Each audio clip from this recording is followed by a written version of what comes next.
მოგესალმებით. ჩვენ ახლა ვიმყოფებით ხიდიკრის კლდეებთან. ონისკენ მიმოვალ გზაზე რაჭაში თუ ერთხელ მაინც ყოფილხართ, აუცილებლად მოხვდებოდით ამ ულამაზეს ადგილას. ჩვენ დღეს ისტორიკოს ლევან გოცირიძესთან ერთად ვისაუბრებთ რაჭის საერისთავოზე, სოფელ წესზე, მისი სახელწოდების ტოპონიმიკაზე, მინდაციხეზე და ბარაკონის ტაძარზე. მოგესალმებით ბატონო ლევან. მოგესალმებით. მშვიდობა თქვენს მობრძანებას. მე გაგიწევთ მევზურობა შეძლების დაგვარად. ეხლა ჩვენ ვიყოფებით პირობითად აღებულ საზღვარზე. რაჭის ქვემო და ზემო რაჭის საზღვარი. ესეა მიჩნეული. მე არ მომწონს მაგალითად რომ დავყოთ კუთხურობად რაღაც, მაგრამ ესე იყო პირობითი საზღვარი, ხიდიკარი, ხიდიკრის კლდეკარი. და აქედან იწყება ზემო რაჭა, ქვემო რაჭა. ერთიანობა არ დარღვეულ არასოდეს. აი კოშკები და სახელდება სოფელ წესისა. აი აქედან იწყება ჩემი სოფელი. დინარის საპირისპიროდ. ეს არის დინარე ფაზისი, ამის შესახებ მოგახსენებთ. ხელმაჯირვარის დიდებული სოფელი ხიმში. ჩვენი მეგობრობა ყოფდა რიონი და გვერდირებდა ხიდი ყოველთვის. ეხლა რაც შეეხება ბევრ საინტერესოა, სხვადასხვა ცნობები არსებობს და ბევრ თავისი შეხედულება აქვს. რატომ დაერქვა ამ სოფელს სახელად წესი? არის განაცემა და მე მოკლედ არ შემიძლია პირდაპირ ასე დავიწყო, მოკლედ იმიტომ რომ რაჭა როგორც ასეთი ზოგადად თაკვერის შემდგომ იწოდება. მე-19 საუკუნეებიდან ამის სახელდება ესე მოდის და თვითონ კავშირი რაჭისა დამოკიდებულია და ემყარება აკაკი შანიძე ესე ბრძანებს რომ სახელი რატი, რატიშა, რაჭა. არის მეორე ვერსია რომ თითქოს რაღაც მონადირე რომელსაც გადმოიხედა საწელიკედან თუ აი ეს მაღალთიდან ეს რაჭა ყოფილაო. ეხლა მინდია მსმენელზე ვინ როგორ ჩართვის, მაგრამ რაც შეეხება თვითონ აი ამ სოფლის ტოპონიმიკას, ალბათ მე ვფიქრობ და ესეც იყო რომ რაჭის ერისთავთა რეზიდენცია სოფელ წესში იყო, აქედან გამოდიოდა წესი და კანონი, რომელიც ვრცელდებოდა მთლიანად აი ამ რაჭაზე და ამიტომაც არის ალბათ ერთ-ერთი უფრო სანდო ვერსია. არის მეორე ვერსია, თითქოს აი ამ კოშკებზე ხელმარჯვნივ და ხელმარცხნივ ეს იყო ბუნებრივი ზღუდე რაჭის ერისთავისათვის. სხვადასხვა საკმაოდ ძლიერი ფეოდალი გახდათ როსტომ რაჭის ერისთავი. და აი აქ მუდმივად ყავდა 40-50 შეერაღებული ვაჟკაცი, რომელიც აი ამ საერისთავოს კარებს ჩაკეტავდა ხოლმე. მაშინ კლდეები სულ სხვაბრე ყოფილა, ეს მერე ჩემს მახსოვრობაშიც იყო პატარა გადმოხურული კლდე თითქოს შეერთებული იყო და ეს იყო ბუნებრივი დაცვა აი ერისთავისა. და აქედან ყოველთვის ეცვლები. იყო ასეთი რამ, რომ როცა გამოვიდნენ, უცხო მოვიდოდა, რა თქმა უნდა, სათანადო შემოწმების შემდგომ, მიაწოდნენ ფიალას და ეტყობდნენ, აგვილოცე რაჭის ერისთავი. ეს რა წესი გაქვთ, ზოგს ეუცნაურებოდა, ზოგს პირიქით მოწონდა. ასე იყო თუ ისე, აქედან უკვე მერე გაიმგზავრებოდა ან დასავლეთით, ან ისევე რაჭის მიმართულებით. აი ეს მცველები აწარმოებდნენ აგრეთვე იმას, რომ აი ვიც უცხო კაცი ვერ შემოვიდოდა მათი ყურადღების და შემოწმების გარეშე და ეს იმასთანაც იყო დამოკიდებული, რომ საბაჟო იყო, მოკლედ ესე რომ ვთქვა. იმ დროინდელი საბაჟო. რომ ასრულებდა ამის ფუნქციას. და რაც შეეხება კიდე მდგომარეობას, სოფელი წესი, აი ასეთი რაღაც. მაგრამ კიდე სხვა რაღაცას შეგვიძლია ჩვენ თქვა. თუ მომწონებათოს აუცილებლად ყველაფერი გვინტერესებს. გავემართოთ ჩვენ სოფლისაკენ და მე სიამოვნებით. ახლა გავემართებით სოფელი წესისკენ. გავაგრძელოთ ჩვენი სვლა. ეს გახლავთ დინარე რიონი და დინარე ლუხუნი. ეს რიონი ანუ ფაზისი. რიონის სახელით ყველა მიცის, მაგრამ ფაზისის სახელით სოფლიო მიცის. რამე თუ ჯერ კიდევ ადრე ხსმენიათ ალბათ არგონავტების მითი არგონავტების საქართველოში არა მარტო მოგზაურობის შესახებ, ძალიან დიდი საუკუნეების უკან ეს ამბავი მოხდა და დინარე ფაზის თვიდან იღებს სათავეს ეს დინარე. და მთელი რაჭის ისტორია ჩააქვს შავ ზღვაში, შავ ზღვიდან მთელ მსოფლიო ოკეანეს მოკავშირდებით. რაჭის ისტორია განუყრელად დამოკიდებულია მდინარე რიონზე და ზოგადად ყველა ქალაქის ისტორია ალბათ მდინარეზე. ბევრი ამბობს, რომ აი მდინარე რიონის სახელწოდება არის რომაელებისა და ბერძნებისგან, მაგრამ ეს არ უნდა იყოს, იმიტომ რომ არც ერთ რომაელების და ბერძნების მიერ აღებულ ქალაქებს რიოთი არ იწყება, მისი სახელდება. განსაკუთრებულად აი ცვლილებადება მოხდა სოფლიო ისტორიაში მე-6 საუკუნეში, მე-7-ში, უბრალოდ როცა არაბებმა დაიპყრეს მთელი დროინდელი აღმოსავლეთი და შექმნეს სხვადასხვა ძალიან ძლიერი სახალიფო, მეტად განვითარებული კულტურულად ძლიერი და ბევრი მოექცა მისი გავლენის ქვეშ. მათ შორის, საქართველოს ბუნებრივია, ჩვენ ძალიან წარედ გვახსოვს ეს ისტორია, მე აღარ აუბრუნდები ამას, მაგრამ ისტორიაში დარჩა ყველაფერი. აი ეს მდინარე, როგორც ჩანდა მეცნიერებმა დაამტკიცა შემდგომში და ესე დადგინდა, რომ აი უფრო მეტად მაშინ ყოფილიყო, რადგან მე-19 საუკუნეში განსაკუთრებულად გაძლიერდა აი ამ სახალიფოს ერთ-ერთი ქალაქი ესპანეთში. ანუ კავკასიური იბერია ხომ არსებობს ჩვენი და არსებობს კიდევ ესპანეთის იბერია. აი იქ ზუსტად მე-19 საუკუნეში გაძლიერდა ქალაქი კორდოვა, მისი საემირო, ანუ ემირატი ქალაქს განაგებდა თავისი მმართველი ამირა და საამირო იყო, რომელმაც მეტად დიდი ვაჭრობა განავითარა და ცხოველა თელ სოფლიოში. უნდა ითქვას, რომ ქალაქი ქუთაისი და ონი აი ამ ცენტრის ერთ-ერთ მნიშვნელოვან ობიექტს წარმოადგენდა. იმიტომ ასე გადადიოდა ჩრდილოეთ კავკასიაში და შემდგომში თვითონ ეს უნდა ითქვას აგრეთვე, რომ ებრაელები სხვათა შორის ძალიან გამორჩეულდნენ ვაჭრობის უდიდხანვე და ებრაელი ვაჭრები აი ამის სათავეში იდგნენ. საქარავნო გზები გადიოდა მოკლედ რაჭაზე და ხშირად შემდგომში მოკლეს გზა, გამანდელი ჩვენი ხიდი აი დერეფანს როცა ლაპარაკობ, აი შორიდან იწყებს სათავეს. და როდესაც აი ეს მოხდა, აი დაერქვა მერე რიო, ქალაქი ონი, ანუ მზის ქალაქი. რიო ნიშნავს აი ამ კვლევების მიხედვით როგორც პატარა მდინარეს. ან საერთოდ დასახელება რიო გრანდე, რიო აი სხვადასხვა დასახელებისა. ამდენად რიო ონი აი სახელდება, მაგრამ ეს მე-19 საუკუნიდან უკვე ეს შეიცვალა, ფაზისი აღარ ქვია და დაერქვა რიო ონი, რა კი ესე მოხდა. სხვათა შორის აპოლონიუს როდოსელი, აი არგონავტიკის ავტორი წერს, ის კუტაიას, ანუ ქუთაიას ველებზე მოშქებს ამარანტოსის დიდი მთებიდან. ამონი, ატონი და რა გახდათ ძველი ეგვიპტური მითოლოგიის ღვთაებები. ამონი, სხვადასხვა საუკუნეებში ატონი და რა.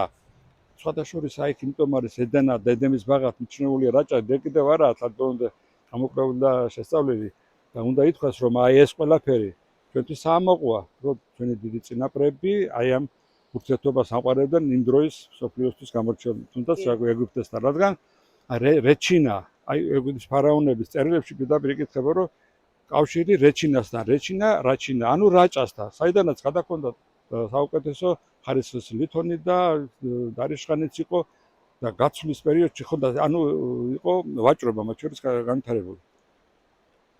აღმოჩენილია ძივები და იშვიათი ნაკეთობები, აი მაგათად გონა და ასეთი მგლები ზემო რაჭაში. ეს მოკლედ რაც შეეხება ფაზისის და რიონის ისტორიას. ეხლა ჩვენ ვართ რიონისა და ლუხუნის შესართავში, სადაც არის ჩვენი ეკლესია ბარაკონის სახელდებით, ღვთისმშობლის სახელობისა. უნდა ითქვას, რომ მამას მეორენაირად ჩვენს ბარაკოს სვეტიცხოველსაც ადარებენ, რამე თუ ორი მდინარის შესართავში, იქ არავი და მტკვარი, აქ რიონი და ლუხუნი. უნდა მოგახსენოთ, რომ რაჭის ისტორია, წესის ისტორია მიდაციხის გარეშე და ბარაკონის გარეშე წარმოუდგენელია. ცოტა აქაც ექსკურსიას გავაკეთეთ პატარა ისტორიაში. გადმოცემის თანახმად, ლეგენდაც ესე საუბრობს, როცა დიდი თურქობა იყო 1080 წელს შესია ისტორიაში დათარიღებული, ძლავრი შემოსევა თურქებისა და ერთ-ერთი მარბელი ლაშქარი თურმე მოხდა რაჭაში და ჩვენ რომ ვიქვიყავით ხიდიკის დეკართან. იქ არის სოფელი ხიმში და აი აქ ჩაკეტილი იყო და აი იქიდან შემოუვლიათ მუხლია სოფელი და შემდგომ მეორე ადგილზე, სადაც ერთი ხიდია, აი გამართულა ბრძოლა. დაუმარცხებიათ რაჭველებს საბედნიეროდ ეს მარბელი ლაშქარი და ამის აღსანიშნავად ერისთავს უბრძანებია. მინდის აქ ციხეო, ანუ ციხე მინდა ავაშენო და როგორც გადმოცემით ლაპარაკობენ, გაიმართა თურმე ხალხის შეკრება, დიდი ქვები, ყველა აი ცოცხალი ჯაჭვით, დინარე ლუხუნიდან და რიონიდან ავიდა და ნუ დღეს ცოტა სავალალო მდგომარეობაში არის, მიწის რომ ძალიან დააზიანა ისტორიულმა შრომმა თავისი გაეტანა, თუმცა არეგების რომ აი ესეთი უტყვი მოწმე რაჭის შუა საუკუნეების ისტორიისა ესე მიტოვებულად იყოს.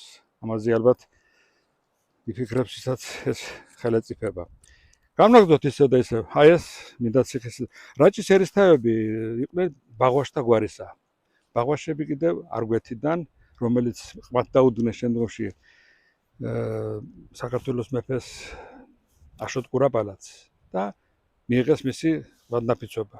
მაგრამ აი აქ შემდეგ რაჭაში მოხვდნენ და აქ დამკვიდრდნენ. ანუ კახაბერის ძენა, კახაბერის ძე. და მიწოდებოდა როგორც კახაბერის ძენი. აი ამ ცოტა სწორედ კახაბერის ძეებს თავისი მოვალეობა ჰქონდათ სამეფო კარზე. ეს არის მე-11 საუკუნე და განსაკუთრებულად ცნობილი კახაბერ პირველი, რომელიც მძლავრობდა და მისმა შთამომავლებმა მიიღეს ტიტულატურად როგორც გადასახადების ამკრეფნი და სახელმწიფოს წინაშე ვალდებულების ამტარებლები. შეიძლება რომ ვილაპარაკოთ აი ამ შემოგარენზე და არ გავიხსენოთ დიდი თამარის სტუმრობა, თამარ მეფისა 7 თომიერისა, რომელიც 1195 წელს შამქორის ბრძოლის წარმატებით ჩატარების შემდგომ აქ ეწვია თავის მამობილს კახაბერს. პატარობისას თამარი თურმე აქ იზრდებოდა. და თქვა უნდა დავძინო რომ მეორე დედოფალი ძგვანცა შემდგომში დავით ულუს დედაც აქ იზრდებოდა. ანუ ორი დედოფალი აჩუქა საქართველოს. ახლა გვანცას ბედით ძალიან ცუდად წავიდა, იმიტომ რომ მონღოლების შემოსევის და მძლავრობის პერიოდში თქვათ ჩაიგდეს და როგორც ამბობენ ხერხემალი გადაუმსხვრიეს. არის მეუღრებისე რომ საბლით ანუ მშვილდით დააღწევს. ასე იყო თუ ისე ღმერთმა ნათელში ამყოფოს ჩვენი დედოფალი გვანცა. თამარი მობრძანებულა ხოთაშვილი ძალიან დიდ კრებულთან ერთად და გადმოცემის თანახმად მამობილმა დიდი სუფრა გამართა. ამ სუფრასთან იყო თვით თამარი, შოთა რუსთაველი, ივანე შავთელი, ჩახრუხაძე და ჩვენი მგოსნები. ქეიფის დროს და დარბაზობის დროს შეატყო თამარმა რომ არ მინდა ახლა კულტურაში ჩამეთვალოს დათუნა გოცირიძე, რომელიც აზნაური იყო და ყვარებია თურმე მზია კახაბერის ასული, მაგრამ არაძლევდა უფლებას ეს წარმომავლობა, რადგან ის იყო ერისთავის და თავადის შვილი, ამდენად ეს არ გამორჩენია თამარს და უკითხავს, აბა რა ვქნათო, მაგრამ ძალიან გარისხებულა კახაბერი, რომ ახლა როგორ მაგრამ მაინც ვერ გაუწია ხათრი მეფეს და ნუ თვითონ ოჭოფობდა ესე რომ ვთქვათ. და კითხა მგოსნებს. ყველა პრიორიტეტი მიანიჭა, რა თქმა უნდა, ნუ გვარიშვილება უნდა იყოს, გვარიშვილება უნდა. შემდეგ რო შოთას გადახედა, შოთა ამ დროს თანამდებობის პირიც ყოფილა, მეჭურტა თუხუცესი, რომ დღევანდელი გაგებით ფინანსთა მინისტრი. და ნუ ახლა შოთაზე გასაგებია ჩვენი გვირგვინია მთელი პოეზიისა და სიამაყია, არა მარტო ეს სოფლიო გენია, რომელმაც ესეთი რამ თქვა, რომ ჩემ ფილოსოფოსნი შემოკრბენ შეიქმნა აზრთაცილობა, პატრონი ყმასა ასაქმევს და ჭკუას გამოცდილება, 1000 კაცი დაფას და 10,000-ას დირობა, თუ კაცი თავად არ ვარგა, ცუდია გვარიშვილება. და ნუ გამოხატა რომ ესე იგი რა თქმა უნდა თუ კაცი უნდა იყო და გვარიშვილებას რა თქმა უნდა დიდი ფასი აქვს, მაგრამ კაცად უნდა ვარგოდე. დაუძახა თამარმა თურმე თავის მდივანბეგს და უთხრა რომ ჩასწერე და მიანიჭოს ხმა და მამული თავადობა დათუნა გოცირიძეს. გახარებული ერისთავი მივიდა იამბორა თამარს და ნუ ესე დასრულებულა ეს ზეიმი. აი ამის შემდგომ ბევრმა დრო ჩაიარა, მაგრამ უნდა ითქვას ისტორია თავისას არ ივიწყებს. კახაბერის ძენი ზოგჯერ გამოხატავდნენ სამეფო ხელისუფლების წინააღმდეგ, მაინც არ იყო თათწორი პოლიტიკა და დავით ნარინის პერიოდში უკვე ეს არის მე-13 საუკუნის 80-იანი წლები გაუქმა მან რაჭის საერისთავო და უკვე რაჭის ერისთავად კახაბერის ძენი აღარ მოიხსენებიან. რამოდენიმე პერიოდში ალბათ რაღაცა 7-8 წლის განმავლობაში ჭარელები, ანუ ჭარელის ძენი განაგებდნენ რაჭის საერისთავოს. თუმცა მერე რაჭის ერისთავი 1534 წელს ბაგრატ მესამე იმერეთის მეფეს დაეხმარა ტახტის ხელში აღებაში და ბრუნებაში დიახდა. ამის სანაცვლოდ მან დანიშნა რაჭის ერისთავად ჩხეტიძე, იგივე ჩხეიძე. აი როსტომ, ანუ შოშიტა სახელად შოშიტა პირველი და მის შემდგომ უშუალო ნაშიერი არის შოშიტა მესამისა ბარაკნის ქტიტორი და მისი ბრძანებით აღსანიშნავი ეს არის როსტომ რაჭის ერისთავი, მეტად მზვაობარი და ძლიერი ფეოდალი რაჭისა. მისი ბრძანებით 1753 წელს აიგო ეს შესანიშნავი ტაძარი. მას უწოდებენ თეთრ გედსაც. უკანასკნელი ძეგლი, რომელიც უფრო მეტი ფასეული აღარ აშენებულაო. აი ამ ძოთა ჟამის ხართა ბორბალამ ბევრი ამ შეცვალა და შემოსევები ჩვენ არ გვაქვს და იყო ფეოდალური დაშლილობა, ურთიერთქიშპი. ეხლა ფეოდალური ომები არცერთ ქვეყანას არ უჭირს და მიუხედავად იმისა, რომ ეხლა დიდი ქვეყნები და ესეთია, რომ გამუდმებული, მაგრამ სამწუხაროდ აი ამაში ცოტა ლაქად შეიძლება უთხრათ, თუმცა მე თავად ბრძანებს როსტომ ერისთავი, რომ მოსანანიებლად ცოდვათა ააგო მან აი ეს დიდებული ტაძარი. სხვადასხვის ავთანდის სულარველი გახლავთ, აი მშენებელი, აი ფილაზე ზემოთ ჩანს ხელობა მისისა ავთანდის სულარველისა. წამკითხულო შენდობა მიეც. თავისი ეს ისჩეთობაა, რომ რომელიმე აქ ისეთი მსგავსივე გონიოთ ხელში უჭირავს სვეტიცხოველზე არსუფიძეს და ერთ-ერთი ეს არის გამოკვეთილი.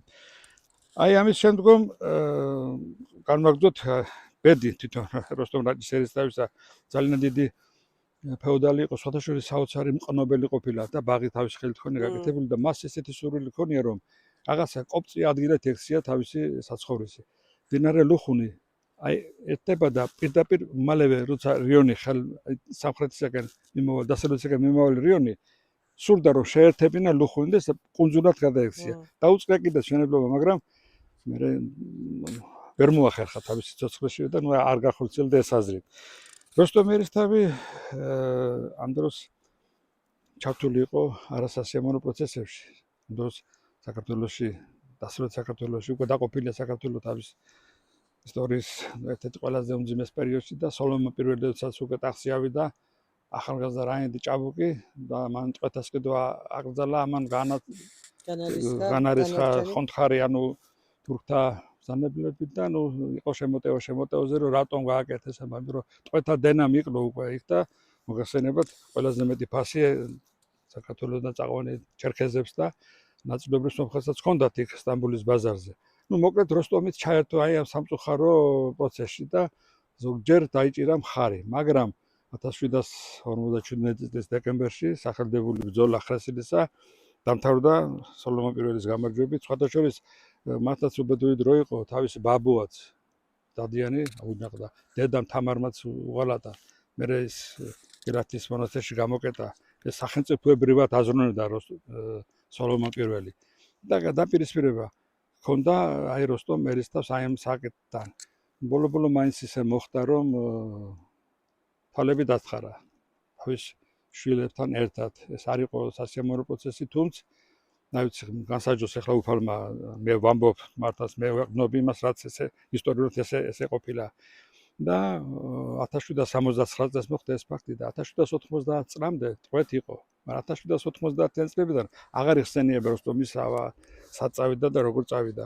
ყოველ შემთხვევაში ეს მისი კვალი ქრება. მაგრამ მიუხედავად იმისა, რომ ეს რაღაცა პატარა, არც თუ ისე პატარა, მაგრამ ძალიან არასასურველი ფაქტი იყო, როსტომმა ააგო თავისი ბრძანებით ველტყებში და იერუსალიმში დედათა მონასტერი თავისი ხარჯებით. ეს იყო ძალიან დიდ რემეს ნიშნავდა. აი აქ უნდა ითქვას, რომ იმ პერიოდში, როდესაც უკვე ეს 200 წლის წინანდელი ამბავია, წესში აი ჩემს სოფელში იბეჭდებოდა სტამბა. იყო და იბეჭდებოდა წიგნები. ცნობილი სტამბე ზუბაშვილები, რაზმაძეები, მაგრამ ხშირად იყო სახელის გვარად გადაკეთება ზუბოვები და ამაზე ძალიან გაუგებრობა არის, მაგრამ წარმოშობით ქართველი რაჭველი, რომელიც აქ შემოდა და ეს იყო მეფე ერეკლეს დროინდელი პერიოდი, როცა მან მოიწვია ჩრდილოეთ კავკასიად და იმ დროისათვის გამოგონებულია სტამბა უკვე 1455 წელი გერმანიაში გუტენბერგებმა ძმებმა შექმნეს სტამბა და ნუ აი ამ დაშლილი შრიფტის შექმნას იყო მართლა საოცრება. მრავალი ტექსტის დაბეჭდა შეიძლება დიდი რაოდენობით. და ერთ-ერთი პირველი პიონერები, ესე რომ ვთქვათ, იყვნენ საქართველოსში და 1709 წელს დაიბეჭდა ვეფხისტყაოსანი და 1712 წელს უბრალოდ 1709 წელს რომში გამოვიდა და 12 წელს დაიბეჭდა საქართველოში. 1808 წელს უკვე აი აქ დაიბეჭდა ჩვენ სოფელში და დაიბეჭდა აი ამ კაცის თაოსნობით 1808 წელს. ეს საამაყო არის. ძალიან საამაყოა. მე მაგალითად რომ შემეძლოს ამ სოფელში გამოსჭერჩენ ადგილზე აი ამ სტამბის მაკეტს დავდგავდით, ეს მართლაც იქნებოდა სავიზიტო ვარათი უცხოელთათვის, რომ შეხედავდნენ ევროპასთან. არც თუ ისე პატარა არის 200 წელზე მეტია რაც ესე ხდებოდა. და სხვადასხვა ერთ-ერთი წიგნის ბეჭდის დროს გარდაიცვალა ეს აღესრულა დიდი კულტურული მოღვაწე და ასეთი საქმესკეთებელი იყო. ანუ როსტომი ხელს უწყობდა ერთგვარად, ნუ წარმოვიდგინეთ ახლა როგორც მარტო სისხლის, მაგრამ ეს მას უნდა თავისი საფეოდალო საერთო ქონოდა ძლიერი და შეურყეველი. სხვადასხვა სოლომონი ერიდებოდა ბრძოლას, იმიტომ რომ აქ ხიდიკის კლდეები ჩაკეტილი და თანაც ჩრდილოეთ კავკასიაში ყიზილ იყო ყაენი, მასი ჩერქეზეთის ბრძანებელი, რომელიც მეგობრობდა აი როსტომთან და ნუღა გავართულოთ სიტუაციას რამდენადო შევჩერდათ ჯერჯერობით მე მოხდა ესე რომ მაინც უტყვებით წაიყვანა სოლომონმა და გითხარით მისი ბედის როგორც დამთავრდა. ეხლა წავიდეთ და ვნახოთ როსტომი სადაც განისვენებს ისაღები ალბათ ადგილი. ეს არის სამუდამო განსასვენებელი როსტომ რაჭის ერისთავისა ლოცა ამასა ქვეშე განისვენებს ერისთავი რაჭისა სხვათა იუფროსტომი ანუ წარჩინებული და სხვათა შორის როდესაც აკაკი წერეთელი ბრძანდებოდა ეს ცნობილი მოგზაურობა რაჭა-ლეჩხუმში 1912 წელს რა თქმა უნდა მობრძანდა და საოცარი შეხვედრა და დახვედრა მოუწოს რაჭველებმა ფერხული ჩააბეს და აკაკის უცაუღებდნენ ამათ გადაუღეო აი საფრო დარჩება ისტორიას ხოლმე მობრძანებულ აქ და უთქვამს რომ როსტომსო თავისი ზვიადობა საფლავშიაც ჩაუტანიო დროსეთი ნუ გამორჩეულად ისა აქ განისვენებს სხვათა შორის ბარაკონის ეკლესია არ იყო ეს სამლოცველოდ მხოლოდ ეს იყო კარის ეკლესია თითლებოდა ეს მერე მოხდება რომ განობაში და აქ სამფლობელო იყო ეხლა რაც შეეხება ბარაკონის თვითონ ტოპონიმიკას ზოგი ამბობს რომ ეს იყო ბართაკონა ანუ ესეთი ხეობაში ჩამსდარი და თავისი ლამაზით და ესეთი რაღაც აი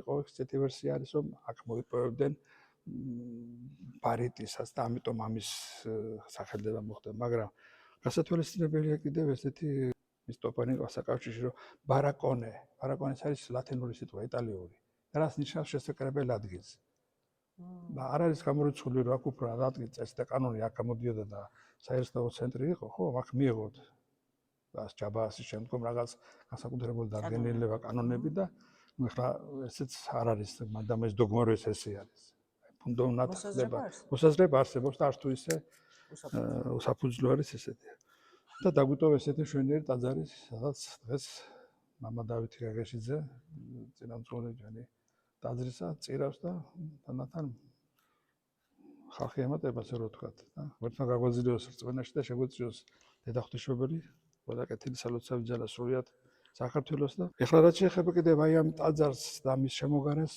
ბევრი სტუმრობა ახსოვს აკაკიძე მოგახსენეთ სხვათა შორის აქვე მუხლი არის ჩვენი საკრებულოში შემოვალი სოფელი სადაც ცხოვრობდა იოანე იობი ისაკაძე რომელმაც თავად აკაკი მოიწვია რაჭაში ერთ-ერთი ინიციატორი იყო რაჭაში მისი მომდანებისა და იცნობდა კარგად საოცარი მეუპყრო ყოფილა და რაჭველები მოგეხსენებათ ახლა ხაბაზები იყო და ჩვენი საფირმო როიტვიან პროფესია და იობა ისაკაძე სხვათა შორის აჩუქა ოქროს კალამი აკაკის აკაკი ძალიან მიღებული იყო როგორც საოცარი იუმორის და დიდი გენიოსი საქართველოს ბულბული და ერთ-ერთი ინიციატორი აი ამ მოგზაურობისა გახდათ იობა ისაკაძე მაგრამ ის ტრაგიკულად დაიღუპა შენობაში ეთყობა ლამპა გადაუბრუნდა და დამწვარა და ნუ ესე დაასრულა თავისფერი და აკაკი წერეთელი ძალიან მეტ გამოეხმაურა რომ ერთხელ თურმე მიუტანია აკაკისთვის გაზეთში რაღაცა ქაღალდში შეხული მომაწოდაო მე მსგავსი გემოსი არაფერი მიმიყიაო თურმე თავის გამოცხარი შოთები მიერთვა აკაკის ეს მოკლეთი ისტორიისათვის სხვათა შორის აქ ურჯე ბრძანდებოდა ჩვენი უმძარესი კათოლიკოს პატრიარქი ილია მეორე და საზოგადოებას დახვდა და ნუ დაგლოცა და შევხვდით. დალოცული ვიყოთ მოკლედ. მადლობა სპორტის ესეც საინტერესო საუბრისთვის.